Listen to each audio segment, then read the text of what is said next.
grew up in this neighborhood on the night of the Spring Creek flood. So I was 13 or 14, and my dad loved adventure. We started driving around town. I remember the headlights kind of swinging out over this detention pond, and it was just a lake. You couldn't even see the marker anymore. And people were tubing and kayaking, swimming, playing in the water, and dirty, unsafe water. And I remember at the time thinking, that's just so not smart and dangerous.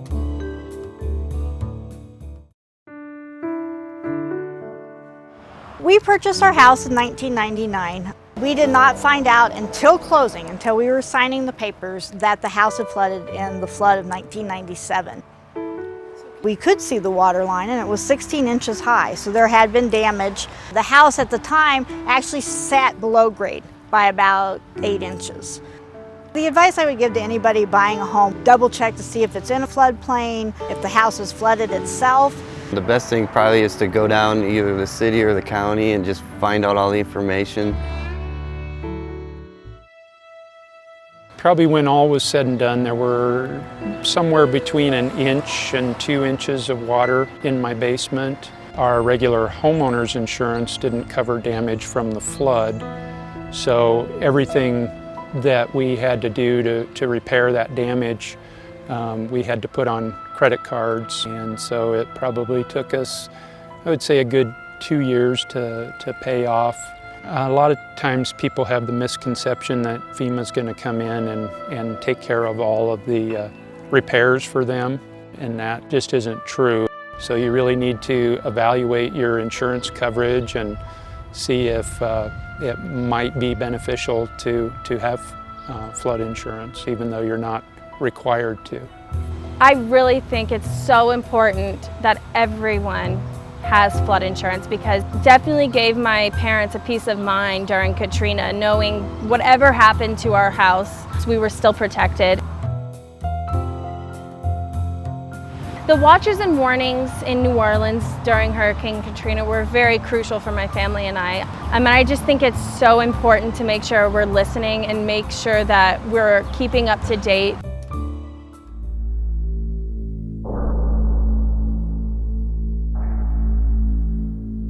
We turned onto Shields, and one of the intersections we needed to cross was so significantly flooded, and we didn't know how deep it was, and we didn't know how fast it was moving.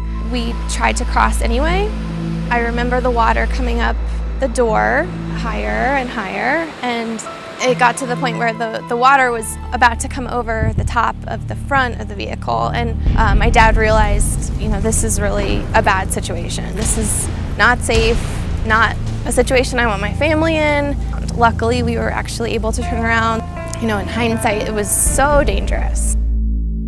Something that really sticks with me still is turn around, don't drown. Being a parent now and having had that experience, I will never drive through a flooded intersection or look for an adventure in a flood.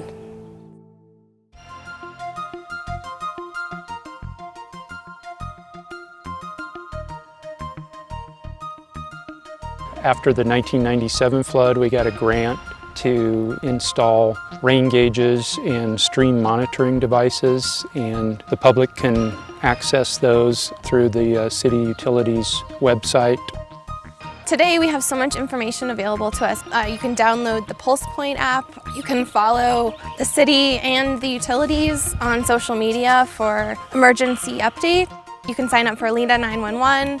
Go to leda911.org and you can sign up your cell phone, and you can get notifications if something is going on at your home, at your kid's school, at your workplace.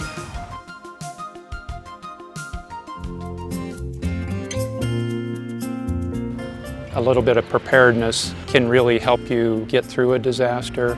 If you have irreplaceable valuables, make sure they're elevated several inches off of the floor. Have all of your important papers in one location where you can grab those. Sit down with your family and have a disaster plan, because you may be at work at the time that this disaster happens and they need to know what to do. When a disaster occurs, usually the cell phones are the first things that go down. Have an alternative method of communicating with your family. You know, you just never know what floodwaters are going to do. They're just so unpredictable, so you really shouldn't take chances.